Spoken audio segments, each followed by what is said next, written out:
Media మిత్రులందరికీ నమస్కారం. ఈ రాష్ట్రంలో డబుల్ ఇంజిన్ సర్కార్ నడుస్తూ ఉంది.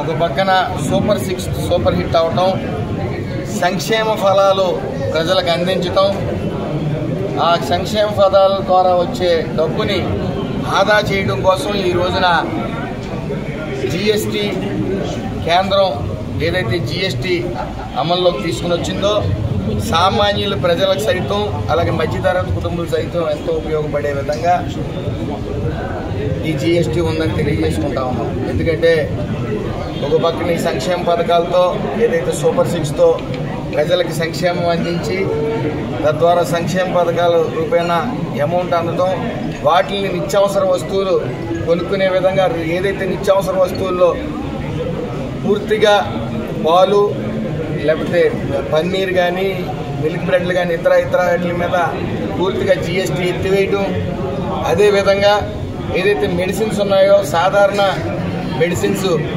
5%కి తీసుకురావడం జిఎస్టీ ధరల నుంచి, అదేవిధంగా లైఫ్ సేవింగ్ డ్రగ్స్ విషయంలో పూర్తిగా జిఎస్టీ ఎత్తివేయటం, అదేవిధంగా ఏదైతే ప్రతి పేదవాడి కళ సొంతింటి నిర్మాణం, ఆ నిర్మాణం విషయంలో ఇటు రాష్ట్ర ప్రభుత్వం ఉచిత ఇసుక ఇస్తుంటే దాన్ని ఇంకా బలపరుస్తూ మరి ఈరోజు జిఎస్టీ విడుదల చేయడం జరిగింది. ఏదైతే సిమెంట్ బస్తాలు ఉన్నాయో 28% నుంచి 18%కి రావటం, అలాగే ఇసుక అలాగే కిటికీలు కానీ డోర్లు కానీ ఇవి అన్నింటి మీద 12 నుంచి 5%కి తీసుకురావటం, సుమారు 1000 చదరపడుగుల ఇళ్ళు నిర్మిస్తే 30 లక్షలు అవుతుంటే సుమారు 1,40,000 రూపాయలు ఆదా అవుతా ఉంది. కాబట్టి ఈ యొక్క జిఎస్టీ ఇటు మధ్యతరగతి పేద కుటుంబాల్లో వెలుగు నింపడానికి తీసుకుని వచ్చారు. అదేవిధంగా వాహనాల్లో కూడా కొన్ని 28 నుంచి 18%కి తీసుకురావటం, అలాగే కొన్ని 18 నుంచి 5%కి తీసుకురావటం కూడా 12%కి తీసుకురావటం కూడా జరిగింది.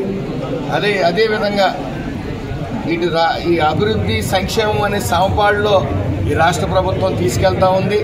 అలాగే ఏదైతే చంద్రబాబు నాయుడు గారు 20 లక్షల ఉద్యోగాలు ఇస్తానని మాట ఇచ్చారో దానికి అనుగుణంగానే ఈరోజు 10 లక్షల కోట్లు పెట్టుబడులు తీసుకురావడం మీ అందరికీ తెలిసిన విషయమే.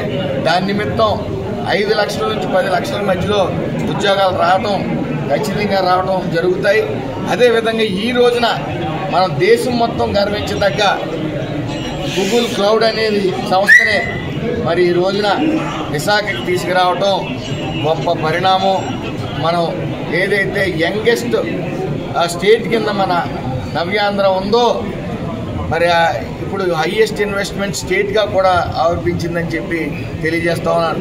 ఏదైతే గూగుల్ క్లౌడ్ ఉందో దాని హైయెస్ట్ ఇన్వెస్ట్మెంట్ అమెరికాలో ఉంటే నెక్స్ట్ హైయెస్ట్ ఇన్వెస్ట్మెంట్ ఈ రోజున మన ఆంధ్ర రాష్ట్రం వైజాగ్లో పెట్టడం జరుగుతూ ఉంది. ఏదైతే ఆర్టిఫిషియల్ ఇంటెలిజెన్సీ హబ్గా మరి ఈ రోజున గూగుల్ క్లౌడ్ విశాఖపట్నంలో ఏర్పాటు చేయడం జరుగుతుంది. ఏదైతే కంప్యూటర్ డేటా కానీ ఈ యొక్క బ్రాండ్ వేగాన్ని కానీ పెంచేందుకు సముద్ర భూగర్భ కేబుల్ని ఏర్పాటు చేసి విశాఖపట్నంలో ఈ యొక్క ప్రతిష్టాత్మకమైన ఈ సంస్థని తీసుకురావడంలో సుమారు 12 నెలల నుంచి నిరంతరం లోకేష్ గారు కష్టపడుతూ మరి ఈ రోజున తీసుకుని వచ్చిన తర్వాత సుమారు 2 లక్షల ఉద్యోగాలు దాని నిమిత్తం భర్తీ చేయడానికి మరి అన్ని ఏర్పాట్లు కూడా వాళ్ళు చేయడం జరుగుతుంది. అదేవిధంగా ముఖ్యంగా ఈ యొక్క ఆర్టిఫిషియల్ ఇంటెలిజెన్స్ అనేది హబ్ రావడం వల్ల ఇటు మనకి గ్రామీణ ఆర్థిక అభివృద్ధి పెరగడంతో పాటు వ్యవస్థ పెరగడంతో పాటు ఇటు వ్యవసాయం, విద్య, అలాగే వైద్య రంగాల్లో కూడా మనం అభివృద్ధి చెందుతాం. అన్ని రంగాల్లో కూడా అభివృద్ధి చెందుతాం. ఇది ఓర్వలేక ఏదైతే ఈ యొక్క గూగుల్ క్లౌడ్కి మనం సైట్లు ఇస్తాం, స్థలాల కేటాయింపులో కూడా ఈ వైసీపీ వాళ్ళు అడ్డుపట్టడంతో పాటు అనేక దుష్ప్రచారాలు చేస్తూ ఉన్నారు. ఏదేమన్నప్పటికీ రానున్న కాలంలో ఈ ఆంధ్రప్రదేశ్ సువర్ణాంధ్రప్రదేశ్గా తీర్చిదిద్దుతారనే నమ్మకం ప్రతి ఒక్క ఆంధ్ర ప్రౌఢుల్లోని ఉంది. అదేవిధంగా ఏదైతే జోగి రమేష్ లాంటి వాళ్ళు ఈ వైసీపీ పార్టీ డైవర్ట్ పాలిటిక్స్ చేస్తూ రకరకాల విన్యాసాలు అంటే ఈ పెట్టుబడుల్ని రానివ్వకుండా చేయడానికి మరి ఇక్కడ రపరపా నరికేస్తామనో ఇక్కడ ఏదో ఫ్యాక్షనిజాన్ని పెంపొందిస్తాం మేము వస్తాయనో ఓ సంకేతాలు మరి బయట సంస్థలకే ఏదైతే ఇక్కడికి రావడానికి వచ్చే సంస్థలకే ఊపందిస్తున్నారో అవన్నీ కూడా అధిగమించి ఓ విజనరీ ఉన్న నాయకుడు చంద్రబాబు నాయుడు గారి మీద నమ్మకంతో పెట్టుబడులు వెల్లువలా వస్తూ ఉన్నాయి.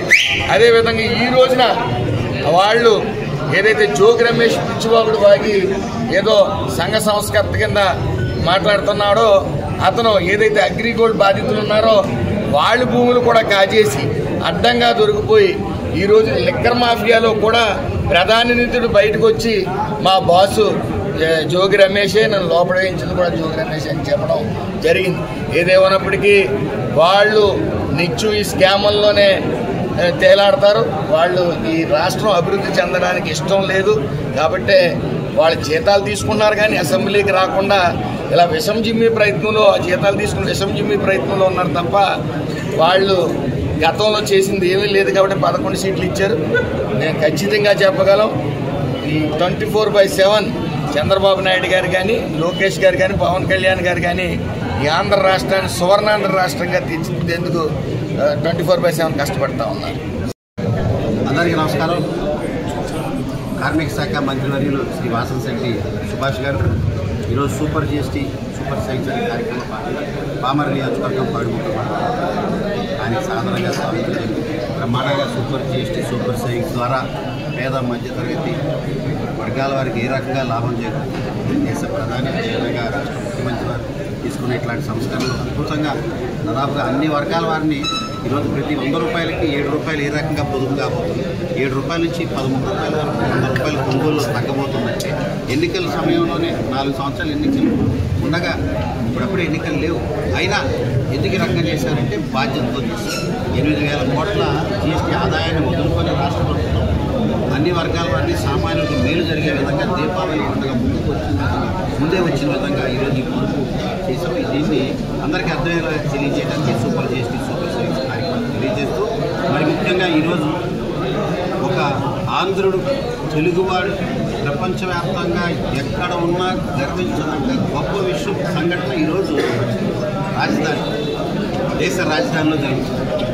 ఏమిటంటే అద్భుతంగా గూగుల్ టెక్ దాదాపుగా 84,000 కోట్ల పెట్టుబడి ప్రపంచవ్యాప్తంగా గూగుల్ వాళ్ళు ఏ ప్రదేశం బాగుంటుంది, ఎక్కడ పెడితే బాగుంటుంది అన్న తరుణంలో అక్కడ స్వయాన అమెరికా అధ్యక్షుడు డొనాల్డ్ ట్రంప్ పెట్టిన ఆంక్షలు, పెట్టుబడులు ఇక్కడే పెట్టండి, విదేశీ ఏదైతే యుఎస్ సంబంధించిన సంస్థలు బయటికి వెళ్ళొద్దు అని ఆంక్షలు పెట్టినా అవన్నీ అధిగమించి ఎక్కడ పెడితే బాగుంటుందని గూగుల్ సంస్థ అధ్యయనం చేస్తే భారతదేశంలో ప్రప్రథమంగా ఆంధ్ర రాష్ట్రంలో విశాఖలో 84,000 కోట్ల పెట్టుబడి పెడితే ఖచ్చితంగా భావితరాలకి రేపటికి ఆ గూగుల్ సంస్థలు ఇవన్నిటికీ కూడా బ్రహ్మాండంగా ఉంటుంది. Visakha junction is a perfect place అని వాళ్ళు ఆలోచన చేశారు. తద్వారా ఈరోజు గూగుల్ టెక్ పెట్టుబడి వచ్చింది. ఇది ఒక అద్భుతమైన ఘట్టం. చంద్రబాబు నాయుడు గారికి, లోకేష్ బాబు గారికి, రాష్ట్ర ప్రజలందరూ కూడా ధన్యవాదాలు తెలియజేస్తారు. ప్రతి తెలుగు వాళ్ళు సంతోషం, హర్షం వ్యక్తం చేస్తారు. చంద్రబాబు గారు, అదేవిధంగా మరి ముఖ్యంగా లోకేష్ బాబు గారి స్టాన్ఫర్డ్ యూనివర్సిటీ చదువు, ఆయన విజ్ఞానం, ఆయన పరిజ్ఞానం ఏ రకంగా ఈరోజు ఆంధ్ర రాష్ట్రానికి ఉపయోగపడిందంటే గూగుల్ టెక్ తీసుకురావడంతోనే అది ఏ రకంగా ఉపయోగపడిందో అందరికీ అర్థమవుతుంది. సముద్రంలో కేబులింగ్, బ్రాడ్బ్యాండ్ స్పీడ్ పెంచుకోవటం, కొన్ని దేశాల వాటన్నిటికీ సంబంధించి ఏదైతే ఈ డేటా సెంటర్ విశాఖలో పెట్టడం ద్వారా దాదాపుగా ఐక్లౌడ్ కానీ, గూగుల్ కానీ ఏఐ అనుసంధానం చేసుకుంటూ యూట్యూబ్ కానీ, అదేవిధంగా గూగుల్ సెర్చ్ కానీ ఇవన్నీ కూడా విశాఖ మదర్ బోర్డుగా, విశాఖ హెడ్ క్వార్టర్గా, విశాఖ జంక్షన్గా ఇవి ఉండబోతున్నాయి. అంటే రాబోయే రోజుల్లో ఐటీ రంగాన్ని, ఏఐ రంగాన్ని, వీటన్నింటినీ కూడా ఆంధ్రప్రదేశ్ ఒక దిశగా ఒక దిక్సూచిగా, మార్గదర్శిగా ఉండబోతుందని చెప్పడానికి ఇది ఒక ఉదాహరణ. ఇది అద్భుతంగా కేవలం 16 నెలల్లోనే తీసుకొచ్చిన పెట్టుబడులు భాగం అని కూడా తెలియజేస్తుంది. సంక్షేమం, అభివృద్ధి, భవిష్యత్తు 3 ప్రణాళికలుగా తీసుకెళ్తున్న కూటమి ప్రభుత్వం ముఖ్యమంత్రి చంద్రబాబు గారి నాయకత్వంలో అద్భుతంగా పనిచేస్తుంది. గూగుల్ సెర్చ్ ఏదైతే గూగుల్ టెక్ పెట్టుబడి ఉందో ఇది చాలా అద్భుతమైనది. ఆంధ్రులందరూ కూడా హర్షించేది. చాలా సంతోషం వ్యక్తం చేస్తున్నాం, ఆనందంగా ఉందని కూడా తెలియజేస్తుంది.